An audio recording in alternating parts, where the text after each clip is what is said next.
ਅੱਜ ਪਟਿਆਲਾ ਵਿਖੇ ਫਤਿਹਗੜ੍ਹ ਸਾਹਿਬ ਤੇ ਪਟਿਆਲਾ ਦੇ ਸਤਿਕਾਰਯੋਗ ਮੈਂਬਰ ਸਾਹਿਬਾਨ ਨਾਲ ਬੈਠ ਕੇ ਪਰਿਵਾਰਕ ਮੇਲਣੀ ਮੈਂ ਇਸ ਕਰਕੇ ਕਹਿਣਾ, ਭਾਵੇਂ ਅਸੀਂ ਅੰਮ੍ਰਿਤਸਰ ਵੀ ਇਕੱਠੇ ਹੁੰਦੇ ਤੇ ਫੰਕਸ਼ਨਾਂ ਤੇ ਵੀ ਆਉਣੇ ਇਕੱਠੇ ਹੋ ਜਾਈਦਾ, ਪਰ ਅੱਜ ਘੰਟਾ ਬੈਠ ਕੇ ਅਸੀਂ ਪ੍ਰਸ਼ਾਦਾ ਇਕੱਠਿਆਂ ਨੇ ਛਕਿਆ, ਅਸੀਂ ਵਿਚਾਰਾਂ ਸਾਰਿਆਂ ਨੇ ਇਕੱਠਿਆਂ ਨੇ ਕੀਤੀਆਂ। ਸੋ ਇੱਕ ਤਾਂ ਇਹ ਪਰਿਵਾਰਕ ਮਿਲਣੀ ਸੀ ਸਾਡੀ। ਦੂਜਾ, ਜਿੱਦਾਂ ਮੈਂ ਪਹਿਲਾਂ ਦੱਸਿਆ ਵੀ ਬੰਦੀ ਸਿੰਘਾਂ ਦੇ ਜਿਹੜੀ ਰਿਹਾਈ ਲਈ ਸਾਰੇ ਯਤਨਸ਼ੀਲ ਆ।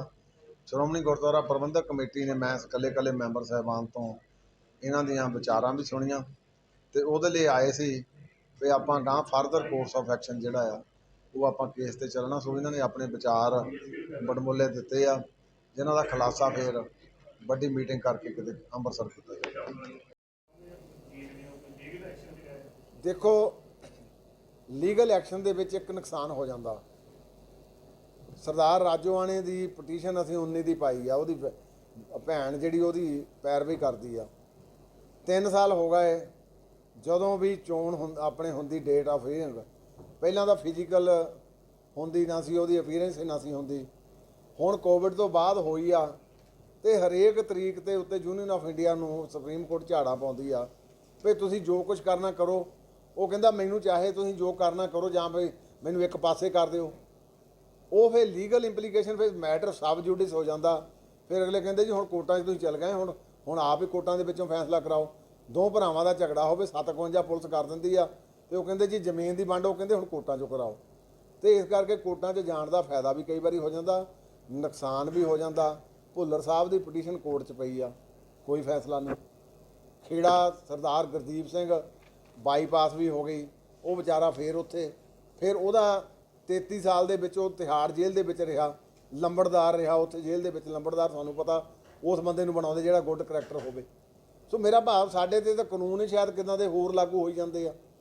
ਸੋ ਇਸ ਕਰਕੇ ਕਾਨੂੰਨ ਦੀ ਲੜਾਈ ਜੇ ਲੜਨੀ ਪਈ ਉਹ ਵੀ ਲੜਾਂਗੇ, ਪਰ ਅਖੀਰ 'ਚ ਇਹ ਹੁਣ ਤੁਸੀਂ ਮੁਹਿੰਮ ਸ਼ੁਰੂ ਕੀਤੀ ਹੈ, ਚਲੋ ਵਧੀਆ ਹੈ, ਅਪਰੀਸ਼ੀਏਟ ਕਰ ਰਹੇ ਹਾਂ। ਤੁਹਾਨੂੰ ਨਹੀਂ ਲੱਗਦਾ ਇਹ ਬਹੁਤ ਚਿਰ ਪਹਿਲਾਂ ਹੋ ਜਾਂਦੀ ਨਾ, ਹੁਣ ਕਿਸੇ ਨਾ ਕਿਤੇ? ਚਲੋ ਦੇਰ ਆਏ ਦਰੁਸਤ ਆਏ, ਜੇ ਕਹਾਣੀ ਆਪਾਂ ਲਾ ਲਈਏ ਤਾਂ ਕੋਈ ਗੱਲ ਨਹੀਂ। ਜੇ ਚੰਗੇ ਇਸ਼ੂ ਲਈ ਦੇਰ ਵੀ ਆ ਕੇ ਸ਼ੁਰੂ ਕੀਤੀ ਆ ਤੇ ਕੋਈ ਦਿੱਕਤ ਨਹੀਂ। ਪਰ ਮੈਂ ਤੁਹਾਡੇ ਧਿਆਨ 'ਚ ਲਿਆ ਦਿਆਂ, 2014 ਦੇ ਵਿੱਚ ਦਵਿੰਦਰਪਾਲ ਭੁੱਲਰ ਦੀ ਤੇ ਰਾਜੋਆਣਾ ਸਾਹਿਬ ਦੀ ਪਟੀਸ਼ਨ ਪ੍ਰੈਜ਼ੀਡੈਂਟ ਆਫ ਇੰਡੀਆ ਪਾਉਣ ਨੂੰ ਮੈਂ ਆਪ ਡੈਪੂਟੇਸ਼ਨ 'ਚ ਗਿਆ ਸੀ। ਸੋ ਅਸੀਂ ਜਦੋਂ ਇਹ ਸ਼ੁਰੂ ਤੋਂ ਹੁਣ ਜਿੰਨੀਆਂ ਇਹਨਾਂ ਦੀਆਂ ਪੈਰਵੀਆਂ ਕੇਸਾਂ ਦੇ ਵਿੱਚ ਆ, ਉਹ ਅਸੀਂ ਆਪਣੇ ਲੀਗਲ ਤੌਰ ਦੇ ਉੱਤੇ ਉਹਨਾਂ ਦੀਆਂ ਫੀਸਾਂ ਦੀਆਂ ਦੂਜਾ ਤੀਜਾ ਅਸੀਂ ਹੁਣ ਤੁਹਾਨੂੰ ਦੱਸ ਨਹੀਂ ਸਕਦੇ ਕਿਹਦਾ ਤੇ ਪਏ ਆ। ਸਾਡੇ ਕੋਲ ਅੰਕੜੇ ਅਸੀਂ ਤਾਂ ਪਹਿਲਾਂ ਕਰ ਰਹੇ ਹਾਂ, ਪਰ ਫਿਰ ਵੀ ਸਮੂਹਿਕ ਤੌਰ ਦੇ ਉੱਤੇ ਜਿਹੜੀ ਹੁਣ ਇੱਦਾਂ ਜਿੱਦਾਂ ਪਬਲਿਕਲੀ ਸ਼ੁਰੂ ਕੀਤੀ ਇਹ ਨਹੀਂ ਸੀ, ਪਰ ਪੈਰਵੀਆਂ ਅਸੀਂ ਇਹਨਾਂ ਦੀਆਂ ਸ਼ਿੱਦਤਾਂ ਤੋਂ ਪਹਿਲਾਂ ਹੀ ਨਾਲ ਕਰ ਰਹੇ ਹਾਂ, ਚਰੋਕਣੇ ਕਰ ਰਹੇ। ਦੇਖੋ, ਜਿੱਦਾਂ ਹੁਣ 2 ਹੈਗੇ ਜਿਹੜੇ ਆਪਣੇ, ਇੱਕ ਤਾਂ ਭੁੱਲਰ ਸਾਹਿਬ ਦੀ ਦਿੱਲੀ ਸਟੇਟ ਕੋਲ ਪਈ ਆ, ਗੁਰਦੀਪ ਸਿੰਘ ਖੇੜੇ ਦੀ ਕਰਨਾਟਕਾ ਕੋਲ ਪਈ ਆ। ਜਿਹੜੇ ਬਿਆਨ ਸਿੰਘ ਕਾਂਡ ਵਾਲੇ ਆ ਉਹਨਾਂ ਦੀ ਡਿਊਟੀ ਦੇ ਵਿੱਚ ਪਈ ਆ ਤੇ ਉਹਨਾਂ ਦੇ ਵਿੱਚ ਵੀ ਆਪਾਂ ਯਤਨ ਤਾਂ ਕਰਾਂਗੇ। ਕਹਿੰਦਾ ਭੁੱਲਰ ਸਾਹਿਬ ਵੀ ਇਸੇ ਤੇ ਆਪਣੇ ਅੰਮ੍ਰਿਤਸਰ ਜੇਲ੍ਹ ਦੇ ਵਿੱਚ ਆ, ਖੇੜਾ ਸਾਹਿਬ ਵੀ ਉਹ ਜੇਲ੍ਹ ਦੇ ਵਿੱਚ ਆ। ਉਹ ਯਤਨ ਤਾਂ ਅਸੀਂ ਤਾਂ ਕਹਿੰਦੇ ਰਿਹਾ ਕਰੋ। ਯਤਨ ਤਾਂ ਕੀ, ਹੁਣ ਜਿਹੜੇ 33 ਸਾਲ ਕੱਟ ਚੁੱਕੇ ਆ, 28 ਸਾਲ ਕੱਟ ਚੁੱਕੇ ਤੇ 14 ਸਾਲਾਂ ਦਾ ਤੁਹਾਡੇ ਸਾਹਮਣੇ ਆ ਗਿਆ। ਮੇਰੇ ਕੋਲ ਡਾਟਾ ਹੈਗਾ ਜੀ, ਮੈਂ ਤੁਹਾਨੂੰ ਦੇ ਦੇਣਾ। 32 ਸਿੰਘ ਆ, 9 ਸਿੰਘ ਸੀਗੇ ਜਿਹੜੇ ਇਹਨਾਂ ਨੇ ਸਾਹਿਬ ਗੁਰੂ ਨਾਨਕ ਦੇਵ ਪਾਤਸ਼ਾਹ ਦੇ ਪ੍ਰਕਾਸ਼ ਦਿਹਾੜੇ ਤੇ ਅਨਾਉਂਸ ਕੀਤੇ ਸੀ। ਉਹਨਾਂ 'ਚੋਂ 2 ਰਿਹਾ ਹੋ ਗਏ ਆ ਤੇ 7 ਇਹਨਾਂ ਨੇ ਆਪ ਵਾਅਦਾ ਕੀਤਾ।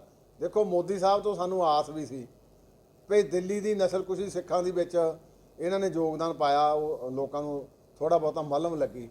ਤੇ ਹੁਣ ਆ ਵੀ ਇੱਕ ਮਲਮ ਲਾਉਣ ਵਾਲੀ ਗੱਲ ਆ ਵੀ ਆਪ ਹੀ ਅਨਾਉਂਸ ਕਰਕੇ, ਜਿਵੇਂ ਕਾਂਗਰਸ ਕਰਦੀ ਸੀ ਵੀ ਕਹਿ ਕੇ ਫਿਰ ਮੁੱਕਰ ਜਾਣਾ, ਮੁੱਕਰਨਾ ਨਹੀਂ ਚਾਹੀਦਾ। ਇਹਨਾਂ ਨੂੰ ਉਹ ਵਾਅਦਾ ਖਿਲਾਫੀ ਨਹੀਂ ਕਰਨੀ ਚਾਹੀਦੀ। ਨਹੀਂ, ਕਾਂਗਰਸ ਦੀਆਂ ਲੀਹਾਂ ਤੇ ਨਹੀਂ ਮੈਂ ਚੱਲਦਾ ਕਹਿ ਸਕਦਾ। ਮੈਂ ਕਹਿੰਦਾ ਕਾਂਗਰਸ ਕਰਦੀ ਰਹੀ, ਐਵੇਂ ਸਾਡੇ ਨਾਲ ਵਾਅਦਾ ਕਰ ਲੈਂਦੀ, ਮੁੱਕਰ ਜਾਂਦੀ ਸੀ। ਮੈਂ ਲੀਹਾਂ ਦੀ ਨਹੀਂ ਗੱਲ ਕਰਦਾ, ਪਰ ਮੈਂ ਇਹ ਕਰਦਾ ਵੀ ਜਦ ਫੈਸਲਾ ਕਰ ਲਿਆ ਸੀ ਤੇ ਉਹ ਫੈਸਲੇ ਨੂੰ ਇਹਨੇ ਵੇਲੇ ਲਾਗੂ ਕਰ ਦੇਣਾ ਚਾਹੀਦਾ।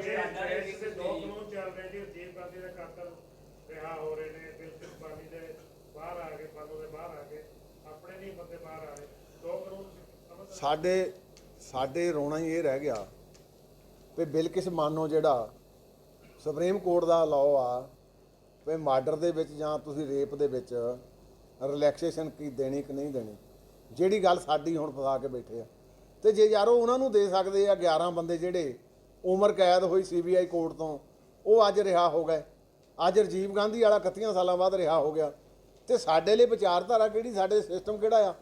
ਫਿਰ ਡਬਲ ਇਹ ਕਹਿ ਸਕਦੇ ਨਾ ਵੀ ਦੋਹਰੀ ਪਾਲਿਸੀ ਆ। ਸਿੰਘਾਂ ਦੇ ਕਿਸ ਤਰ੍ਹਾਂ ਦੇ ਕੇਸਿਸ ਨੇ ਜੀ? ਕੁਝ ਟਾਟਾ ਦੇ ਨੇ, ਕਿਸ ਤਰ੍ਹਾਂ ਦੇ ਕੇਸਿਸ ਨੇ? ਸਿੰਘਾਂ ਦੇ ਜਿਹੜੇ ਕੇਸ ਆ ਉਹ ਤੁਹਾਨੂੰ ਵੀ ਪਤਾ, ਜਿਹੜੇ ਉਹਨਾਂ ਦੇ ਕੇਸ ਸੀ ਉਹਦੇ ਵਿੱਚ ਉਹਨਾਂ ਨੂੰ ਸਜ਼ਾ ਹੋ ਗਈ। ਸਜ਼ਾ ਹੋਣ ਤੋਂ ਬਾਅਦ ਟਾਟਾ ਤਾਂ ਕਿਸੇ ਤੇ ਪ੍ਰੂਵ ਹੀ ਨਹੀਂ ਹੋਈ। ਉਹ ਜਿਹੜੇ ਹੁਣ ਸੈਂਪਲ ਜਿਹੜੇ ਕਿਸੇ ਦੇ ਮਰਡਰ ਦੇ ਕੇਸ ਆ, ਕਿਸੇ ਦੇ ਅਟੈਂਪਟ ਟੂ ਮਰਡਰ ਦੇ ਚਾਰਜ ਆ, ਹੋ ਰਿਹਾ ਦੂਜੇ ਤੀਜੇ ਆ, ਤੇ ਉਹਦੀ ਇੱਕ ਸਜ਼ਾ ਸੀ। ਸਜ਼ਾ 20 ਸਾਲਾਂ 'ਚ ਪੂਰੀ ਹੋ ਜਾਂਦੀ, ਉਹ ਹੋ ਗਈ ਸਜ਼ਾ। ਤੇ ਅਸੀਂ ਕਹਿੰਦੇ ਹੁਣ ਜੇ ਪੂਰੀ ਹੋ ਗਈ ਤਾਂ ਫਿਰ ਉਹਨਾਂ ਨੂੰ ਰਿਲੈਕਸੇਸ਼ਨ ਦਿਓ। ਕਿੰਨੇ ਸਾਲ ਹੋ ਗਏ ਜਿਹਨਾਂ ਨੂੰ ਵੱਧ ਕਿ ਵੀ ਉਹ ਜੇਲ੍ਹਾਂ 'ਚ ਪਏ ਨੇ? ਗੁਰਦੀਪ ਸਿੰਘ ਖੇੜੇ ਨੂੰ 33 ਸਾਲ ਹੋ ਗਏ, ਰਾਜੋਆਣਾ ਸਾਹਿਬ ਨੂੰ 27 ਸਾਲ ਹੋ ਗਏ, ਆਪਣੇ ਹਵਾਰਾ ਸਾਹਿਬ ਨੂੰ ਆਪਣੇ 22 ਦਾ 5 27 ਸਾਲ ਹੋ ਗਏ। ਇਵੇਂ ਜਿਹੜੇ ਵੱਖ-ਵੱਖ ਸਾਰੇ ਜੇਲ੍ਹਾਂ ਦੇ ਵਿੱਚ ਹੈਗੇ ਆ, 18 ਤੋਂ ਲੈ ਕੇ 33 ਸਾਲ ਤੱਕ ਆ ਸਾਰੀ ਇਹ। ਜਿਹੜੇ ਬੰਦ ਨੇ ਸਿੰਘ, ਉਹਨਾਂ ਦੀ ਕੋਈ ਮਦਦ ਦਾ ਸ਼੍ਰੋਮਣੀ ਕਮੇਟੀ ਕਿਸੇ ਤਰ੍ਹਾਂ ਦੀ ਕੋਈ ਕਰਦੀ ਹੈ? ਪੂਰੀ ਕਰਦੇ ਆ ਜੀ, ਕਿਸ ਤਰ੍ਹਾਂ ਦੀ? ਜਿੱਦਾਂ ਦੀ ਵੀ ਉਹਨਾਂ ਦੀ ਲੋੜ ਹੁੰਦੀ ਆ, ਜਿਹੜੇ ਬਿਲਕਿਸ ਬਾਨੋ ਜਿਵੇਂ ਵੀ ਉਹ ਲੋੜ ਮਹਿਸੂਸ ਕਰਦੇ ਆ। ਅੱਜ ਕੱਲ੍ਹ ਖੇੜਾ ਸਾਹਿਬ ਨੇ, ਉਹਨਾਂ ਦੀ ਕੀ ਆਪਾਂ ਮਦਦ ਕਰੀਏ? ਚਲੋ ਇਹ ਹੁਣ ਮੈਂ ਦੱਸਣਾ ਨਹੀਂ ਖੇੜਾ ਸਾਹਿਬ ਤੋਂ। ਦੇਖੋ ਬੇਨਤੀ ਇਹ ਆ, ਸਿੱਖਾਂ ਦੀ ਸ਼੍ਰੋਮਣੀ ਗੁਰਦੁਆਰਾ ਪ੍ਰਬੰਧਕ ਕਮੇਟੀ ਜਿਹੜੀ ਆ, ਇਹ ਸਿੱਖਾਂ ਦੀ ਨੁਮਾਇੰਦਗੀ ਕਰਦੀ। ਤੇ ਸਿੱਖ ਹਿੱਤਾਂ ਲਈ ਜਿਹੜਾ ਵੀ ਕੋਈ ਆਪਣੀ ਜਾਨ ਨਾਲ ਖੇਲਦਾ ਜਾਂ ਜਜ਼ਬਾਤਾਂ ਨਾਲ ਜਾਂ ਸਿੱਖ ਪਰੰਪਰਾਵਾਂ ਅਨੁਕੂਲ, ਤੇ ਉਹ ਸਾਡਾ ਮੁੱਢਲਾ ਫਰਜ਼ ਬਣਦਾ ਤੇ ਅਸੀਂ ਕਰਦੇ ਹਾਂ, ਕਰਨੀ ਵੀ ਚਾਹੀਦੀ ਆ। ਪਤਾ ਨਾ ਜਾਂਦਾ ਜੀ ਰਾਸ਼ਨ ਪਾਣੀ ਜਿਵੇਂ ਉਹਦੇ ਜੂਗਾ। ਚਲੋ ਬਿਲਕਿਸ ਬਾਨੋ ਦੇ ਕੇਸ ਦੇ ਜਿਹੜੇ ਗਈ, ਉਹ ਉਹਨਾਂ ਦੀ ਸੂਬਾ ਸਰਕਾਰ ਦੇ ਇੱਕ ਰੂਲ ਦੇ ਅਕੋਰਡਿੰਗ, ਲਾਅ ਦੇ ਅਕੋਰਡਿੰਗ ਬਾਹਰ ਆਏ ਨੇ, ਉਹਨਾਂ ਨੂੰ ਰਿਹਾ ਕੀਤਾ ਗਿਆ। ਪੰਜਾਬ ਦੇ ਵਿੱਚ ਅਸੀਂ ਮੰਗ ਕਰਦੇ ਹਾਂ ਕਿਵੇਂ ਦਾ ਕੋਈ ਲਾਅ? ਅਸੀਂ ਵੀ ਉਹੀ ਲਾਅ ਦੀ ਮੰਗ ਕਰਦੇ ਹਾਂ। ਅਸੀਂ ਕੋਈ ਹੋਰ ਲਾਅ ਥੋੜ੍ਹਾ ਮੰਗ ਕਰਦੇ ਹਾਂ। ਅਸੀਂ ਵੀ ਉਸੇ ਲਾਅ ਦੀ ਮੰਗ ਕਰਦੇ ਹਾਂ ਵੀ ਜਿਹਦੇ ਤਹਿਤ ਉਹ ਗਏ ਆ ਤੇ ਉਸੇ ਤਹਿਤ ਅਸੀਂ ਸਰ ਇਹ ਤੋਂ ਬਿਨਾਂ ਕੀਤੀ ਜਿੱਦਾਂ ਕੋਈ ਨਵਾਂ ਕੋਈ ਬਸ ਹਾਲ ਦੀ ਘੜੀ ਤੌਰ ਤੇ ਵਿਦਿਅਕ ਖੇਤਰ ਦੇ ਵਿੱਚ ਵਿਦਿਅਕ ਖੇਤਰ ਦੇ ਵਿੱਚ ਤਾਂ ਦੇਖੋ ਹੁਣ, ਕਿਉਂਕਿ ਤੁਹਾਨੂੰ ਵੀ ਪਤਾ ਵੀ ਮਾਈਗ੍ਰੇਸ਼ਨ ਵੱਡੇ ਪੱਧਰ ਤੇ ਹੋ ਰਹੀ ਆ। ਕੋਈ ਬੱਚਾ +2 ਤੋਂ ਬਾਅਦ ਕੋਈ ਬਦਕਿਸਮਤੀ ਜਿਹਦਾ ਰਹਿ ਜਾਏ ਇੱਥੇ ਰਹਿ ਜਾਏ, ਪਰ ਫਿਰ ਵੀ ਅਸੀਂ ਯਤਨ ਕਰ ਰਹੇ ਹਾਂ। ਵੱਖ-ਵੱਖ ਤੁਸੀਂ ਦੇਖਿਆ ਹੋਣਾ, ਕਾਲਜਾਂ ਦੇ ਵਿੱਚ ਅਸੀਂ ਨਵੇਂ ਕੋਰਸ ਲਿਆ ਰਹੇ ਹਾਂ, ਔਰ ਸਕੂਲਾਂ ਦੇ ਵਿੱਚ ਵੀ ਜਿਹੜੀ ਸਟਰੈਂਥ ਹੈ ਐਤਕੀ 7000 ਤੱਕ ਦੀ ਸਾਡੀ ਜਿਹੜੀ ਆ ਉਹ ਇਨਕਰੀਜ਼ ਹੋਈ ਹੈ। ਇੰਕਰੀਜ਼ ਹੋਈ। ਇੱਕ ਜਦੋਂ ਸਾਡਾ ਬਜਟ ਇਜਲਾਸ ਹੁੰਦਾ ਉਦੋਂ ਅਸੀਂ ਇਕੱਠੇ ਹੁੰਦੇ ਹਾਂ। ਵਿੱਚ ਵਿਚਾਲੇ ਵੀ ਜੇ ਕੋਈ ਚੰਗਾ ਸੈਂਸਿਟਿਵ ਇਸ਼ੂ ਜਿਹੜਾ ਸਿੱਖੀ ਨਾਲ ਸੰਬੰਧਿਤ ਹੋਵੇ, ਫਿਰ ਵੀ ਕੋਈ ਬਾਰ ਨਹੀਂ ਵੀ ਨਹੀਂ ਇਕੱਠੇ ਹੋ ਸਕਦੇ। ਪਰ ਸਾਰੇ ਰੂਬਰੂ ਐਵੇਂ ਮੈਂਬਰ ਇਕੱਠੇ ਹੋਣਾ ਤੇ ਵਿੱਚ ਪ੍ਰਧਾਨ ਦਾ ਬਹਿਣਾ, ਮੇਰਾ ਖਿਆਲ ਇਹ ਵਿਸ਼ੇਸ਼ ਹੀ ਮੌਕਾ ਮਿਲਦਾ। ਤੇ ਮੈਂ ਅੱਜ ਤੋਂ ਹੀ ਇਹ ਜ਼ਿਲ੍ਹਾਵਾਰ ਮੈਂਬਰ ਸ਼੍ਰੋਮਣੀ ਗੁਰਦੁਆਰਾ ਪ੍ਰਬੰਧਕ ਕਮੇਟੀ ਦੀਆਂ ਮੀਟਿੰਗਾਂ ਸ਼ੁਰੂ ਕੀਤੀਆਂ। ਪਹਿਲਾਂ ਸਵੇਰੇ ਰੋਪੜ ਤੇ ਮੋਹਾਲੀ ਦੇ ਮੈਂਬਰ ਸਾਹਿਬਾਨ ਇਕੱਠੇ ਕੀਤੇ ਸੀ, ਉਹਨਾਂ ਦੇ ਨਾਲ ਸਾਰਾ ਹੀ ਸਹਿਰਦਤਾ ਦੇ ਨਾਲ ਵਿਚਾਰ ਵਟਾਂਦਰਾ ਕੀਤਾ ਗਿਆ। ਅੱਜ ਇਹ ਪਟਿਆਲੇ ਤੇ ਫਤਿਹਗੜ੍ਹ ਸਾਹਿਬ ਦੇ ਸਾਰੇ ਮੈਂਬਰ ਸਾਹਿਬਾਨ ਇਕੱਠੇ ਹੋਏ ਆ, ਔਰ ਇਹਨਾਂ ਦੇ ਜਿੱਥੇ ਪ੍ਰਬੰਧ ਦੀਆਂ ਤੇ ਹੋਰ ਸਾਰੀਆਂ ਗੱਲਾਂ ਜਿਹੜੀਆਂ ਅਸੀਂ ਕੀਤੀਆਂ, ਇੱਕ ਬਹੁਤ ਵੱਡਾ ਬਰਨਿੰਗ ਟੌਪਿਕ ਨਾ ਮੈਂ ਕਹਿ ਲਵਾਂ, ਜਿਹੜਾ ਸਿੱਖਾਂ ਦੇ ਹਿਰਦਿਆਂ ਦੀ ਗੱਲ ਆ, ਬੇਦਨਾ ਦੀ ਗੱਲ ਆ, ਉਹ ਆ ਬੰਦੀ ਸਿੰਘਾਂ ਦੀ ਰਿਹਾਈ। ਹਰ ਇੱਕ ਜਥੇਬੰਦੀ ਆਪਣੇ ਤੌਰ ਤੇ ਉਹਦੇ ਲਈ ਸਹਿਰਦੇ ਆ, ਪਰ ਪਿਛਲੇ ਦਿਨਾਂ ਦੌਰਾਨ ਸ਼੍ਰੋਮਣੀ ਗੁਰਦੁਆਰਾ ਪ੍ਰਬੰਧਕ ਕਮੇਟੀ ਨੂੰ ਆਦੇਸ਼ ਹੋਇਆ ਸੀ ਸਿੰਘ ਸਾਹਿਬ ਵੱਲੋਂ, ਤੇ ਉਹਦੀ ਅਸੀਂ ਸ਼ਿੱਦਤ ਦੇ ਨਾਲ ਮੀਟਿੰਗਾਂ ਵੀ ਕੀਤੀਆਂ। ਕਮੇਟੀ ਵੀ 11 ਮੈਂਬਰੀ ਬਣਾਤੀ। ਇੱਕ ਮੀਟਿੰਗ ਤੋਂ ਬਾਅਦ ਕੁਛ ਕਾਨਾਫੂਸੀ ਸ਼ੁਰੂ ਹੋ ਗਈ, ਇਹਨੂੰ ਨਹੀਂ ਰੱਖਣਾ, ਇਹਨੂੰ ਨਹੀਂ ਰੱਖਣਾ। ਫਿਰ ਉਹ ਤੋਂ ਬਾਅਦ ਮਾਨ ਸਾਹਿਬ ਨੇ ਉੱਥੇ ਪ੍ਰੈਸ ਕਾਨਫਰੰਸ ਹੀ ਕਰ ਦਿੱਤੀ ਵੀ ਮੈਂ ਇਹ ਸੱਦਣਗੇ ਮੀਟਿੰਗ ਤੇ ਨਾ ਹੀ ਆਊਂਗਾ। ਸੋ ਅਸੀਂ ਸ਼੍ਰੋਮਣੀ ਗੁਰਦੁਆਰਾ ਪ੍ਰਬੰਧਕ ਕਮੇਟੀ ਦੇ ਸਮੁੱਚੇ ਹਾਊਸ ਨੇ, ਮੈਂਬਰ ਸਾਹਿਬਾਨ ਨੇ, ਅਹੁਦੇਦਾਰਾਂ ਸਾਹਿਬਾਨਾਂ ਨੇ, ਸਾਰਿਆਂ ਨੇ ਬੈਠ ਕੇ ਸਲਾਹ ਕੀਤੀ ਕਿ ਸ਼੍ਰੋਮਣੀ ਗੁਰਦੁਆਰਾ ਪ੍ਰਬੰਧਕ ਕਮੇਟੀ ਕਿਉਂਕਿ ਸਿੱਖਾਂ ਦੀ ਨੁਮਾਇੰਦਗੀ ਕਰਦੀ ਆ, ਇਹ ਆਪਣੇ ਤੌਰ ਤੇ ਉੱਤੇ ਇਸ ਮੁੱਦੇ ਦੇ ਉੱਤੇ ਸਾਰੇ ਯਤਨ ਕਰਨ। ਉਸ ਯਤਨ ਨੂੰ 13 ਅਗਸਤ ਨੂੰ ਅਸੀਂ ਕਾਲੀਆਂ ਪੱਗਾਂ ਤੇ ਕਾਲੀਆਂ ਝੰਡੀਆਂ ਲੈ ਕੇ ਰੋਸ ਮੁਜ਼ਾਹਰਾ ਵੀ ਕੀਤਾ। ਅਸੀਂ ਚਾਹੁੰਦੇ ਤਾਂ 15 ਨੂੰ ਹੀ ਕਰ ਲੈਂਦੇ ਭਾਵੇਂ, ਪਰ ਅਸੀਂ ਸਮਝਿਆ ਵੀ ਐਵੇਂ ਕੋਈ ਕਲੇਸ਼ ਜਾਂ ਕਰੈਸ਼ ਦੇ ਵਿੱਚ ਪੈਣ ਦੀ ਕੋਈ ਲੋੜ ਨਹੀਂ।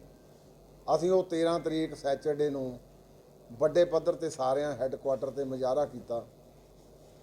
ਹੁਣ ਕਿਉਂਕਿ ਡੈਮੋਕ੍ਰੇਸੀ ਦੇ ਵਿੱਚ ਡੈਮੋਕ੍ਰੈਟਿਕ ਨੋਰਮਸ ਦੇ ਅਧੀਨ ਹੀ ਸਾਰੀ ਜਦੋਜਹਿਦ ਕੀਤੀ ਜਾ ਸਕਦੀ ਆ।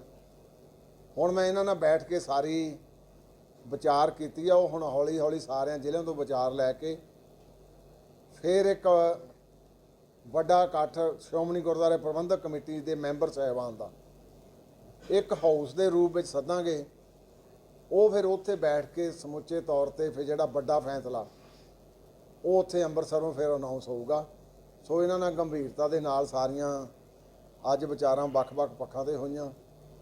ਇਹਨਾਂ ਦੀ ਬੰਦੀ ਸਿੰਘਾਂ ਵਾਲਾ ਕਿਉਂਕਿ ਬਹੁਤ ਵੱਡਾ ਇੱਕ ਸਿੱਖ ਪੰਥ ਦਾ ਮੈਂ ਕਹਿ ਲਵਾਂ ਸਭ ਤੋਂ ਵੱਡਾ ਮੁੱਦਾ ਆ।